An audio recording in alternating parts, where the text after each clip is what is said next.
Hi guys, it's Jessica. I know that this is not what you guys are typically used to seeing in the background. I'm sorry I could not record this in the office, so you guys just hopefully bear with me, bear with the quality. It's probably not at its best. But the good thing about being able to do this at home is that I'm able to answer a question that you guys had to answer with your leaders a couple of weeks ago. You guys were asked to get something around you that meant a lot to you, and a lot of you guys chose a writing utensil, pen or pencil. So I see that we have a lot of writers and artists among us, and I have to admit that I do not have the creative gene in me.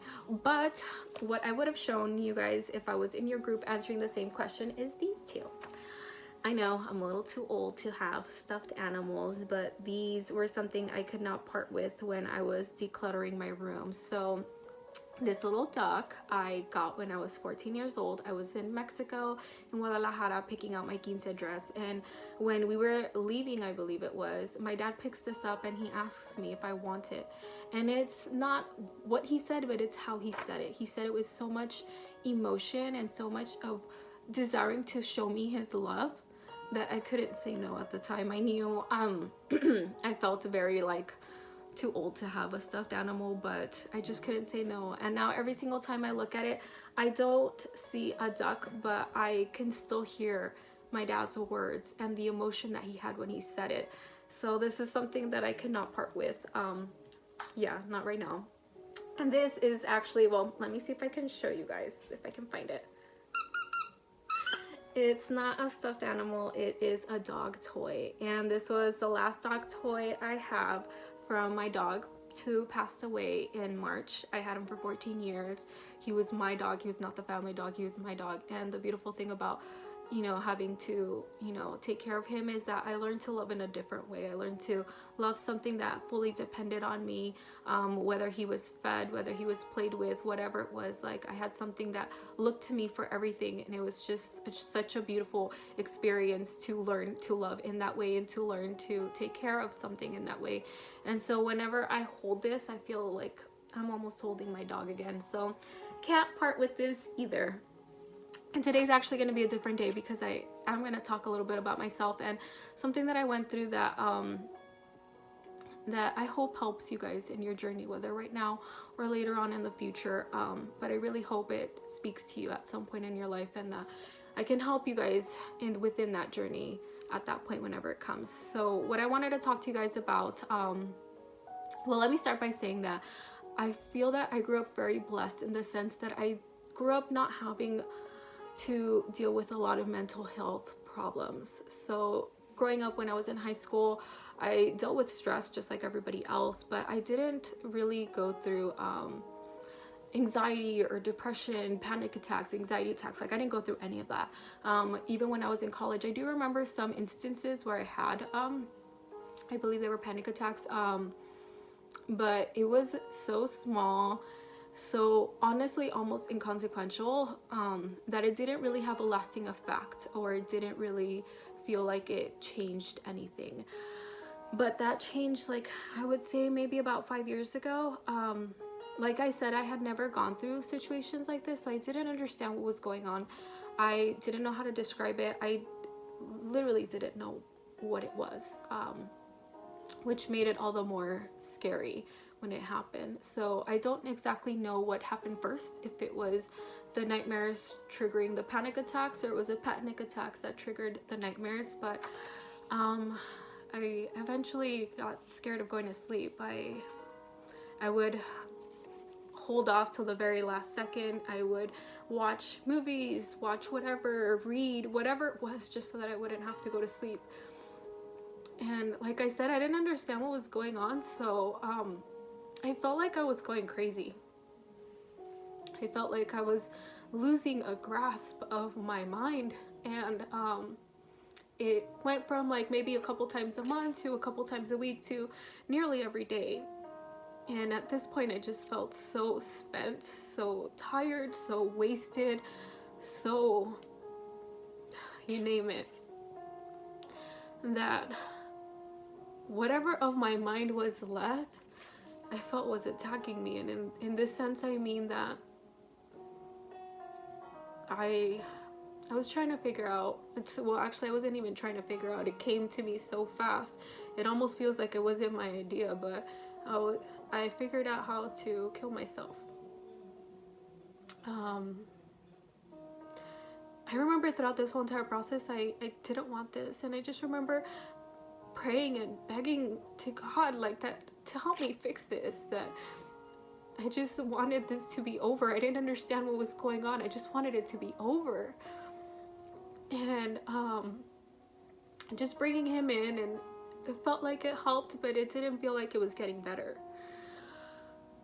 And I just remember this one time I was working. I was a supervisor at a CVS, and at that day I was the only management staff, so it was me and like maybe like 1 or 2 workers. And I remember that I just felt something wrong. Like it immediately clicked, something's wrong. And like within 2 seconds I realized that I had an overwhelming amount of emotions, didn't know which one was winning. It was just churning inside of me, and I was beginning to get this overwhelming amount of anxiety. And I realized in that moment that it was happening. I was having another attack, and it was the first time that it was going to happen in public. I didn't know how it was going to look. I didn't know what it was.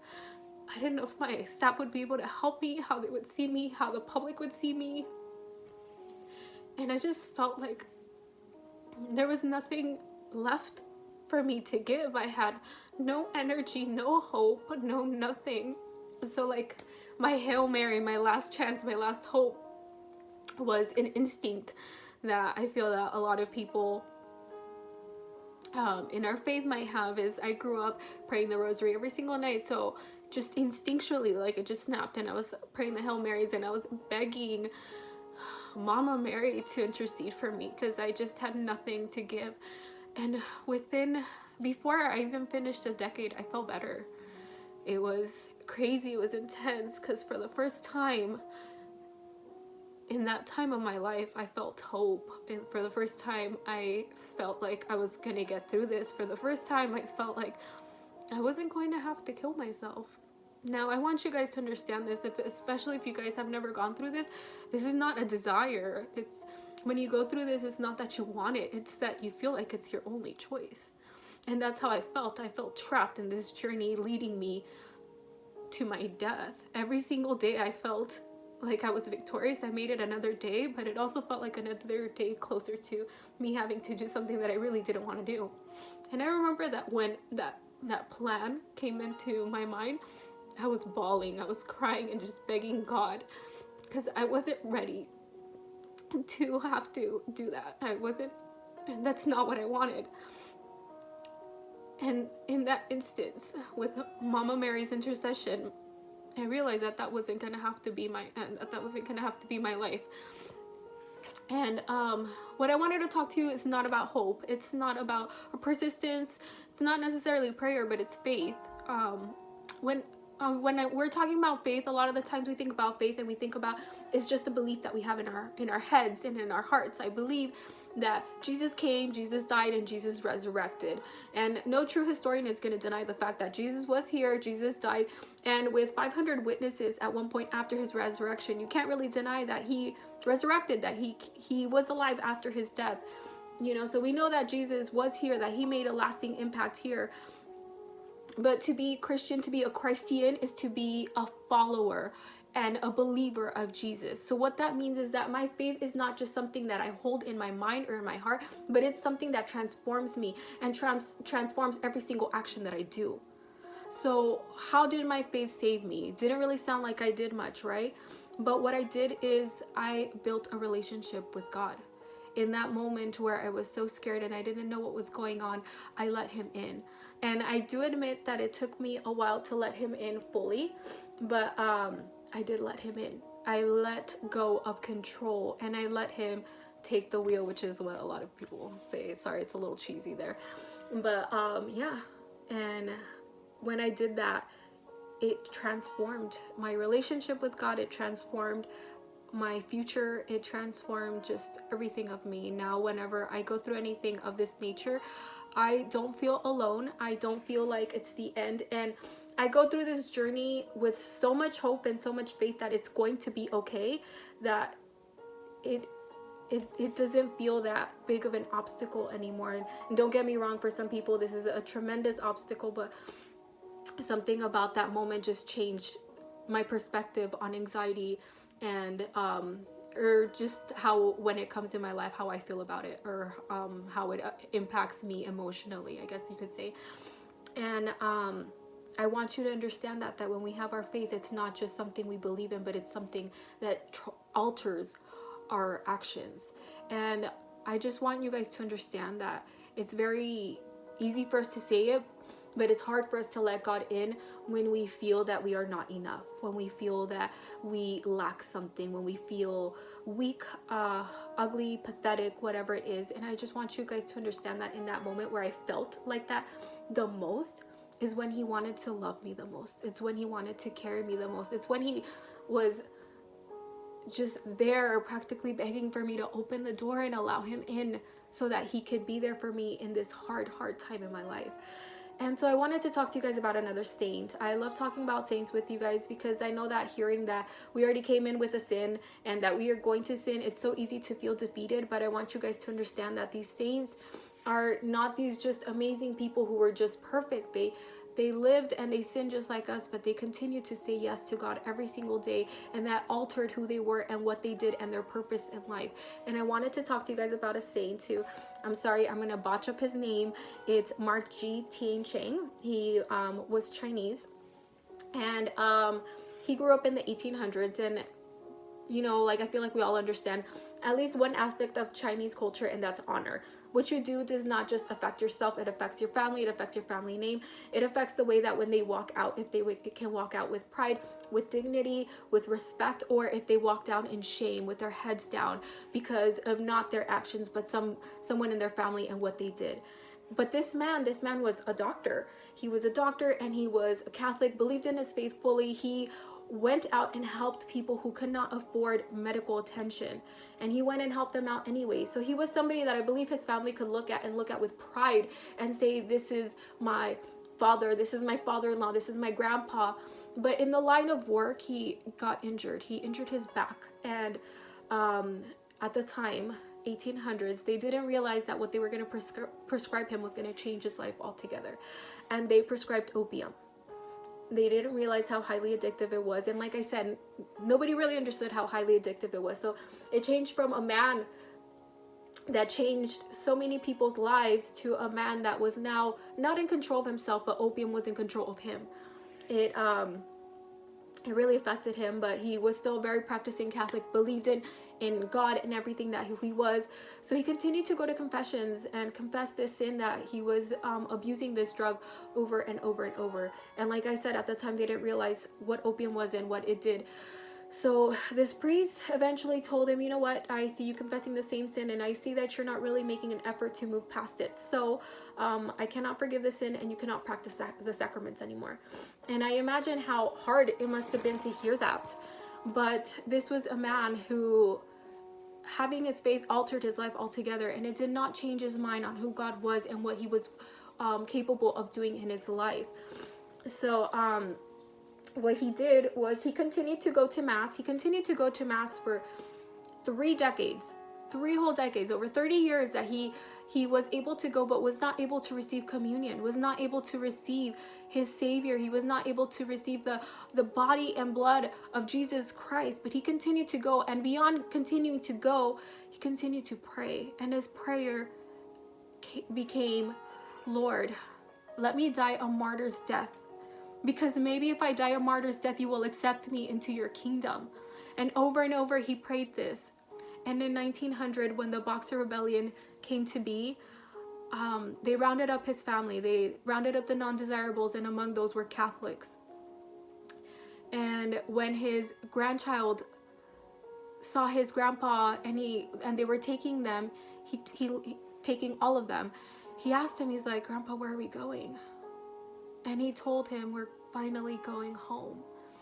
And they were held in this prison, and here was this opium addict who was going through withdrawal, and they still continued to give him opium because he was not going to die his own way. He was going to die the way they chose for him to die. So he was surrounded by all these prisoners, and everybody's looking at him with such disgust and such you know, like seeing the lowest of the lows, this man who cannot live without opium, who's just a complete dishonor to his family. I believe his family probably felt the same way about him, just looking at him and seeing this great man who had fallen so low. But it was finally his family's chance to go to and to face what was happening all around them. They called his family to execute them. And when they call his family, it's him and his sons and his daughter-in-laws and his grandchildren. They call him and he's begging. This man, Mark, is begging the soldiers, kill me last so none of my family has to die alone. None of my family has to die feeling unloved and uncared for. I want them to know in their last seconds of life that there was somebody here who cared for them and loved them, and they didn't have to die alone. So every single family member that had to go through this, he's just begging them, kill me last, kill me last. And it happened, and yes, they killed all his family, and then they killed him. This man, who was seen as the most disgusting thing in the world, was the strongest person that his family needed in that moment. So I want you to understand that wherever you are right now, whatever's going on in this crazy messed up world right now, where you are does not define who you are, and it does not define what your actions have to be. Your faith can change you. Your faith can transform you and transform your actions. In Revelations 3:20, it says, here I am, I stand at the door and knock. If anyone hears my voice and opens the door, I will come in and eat with that person and they with me.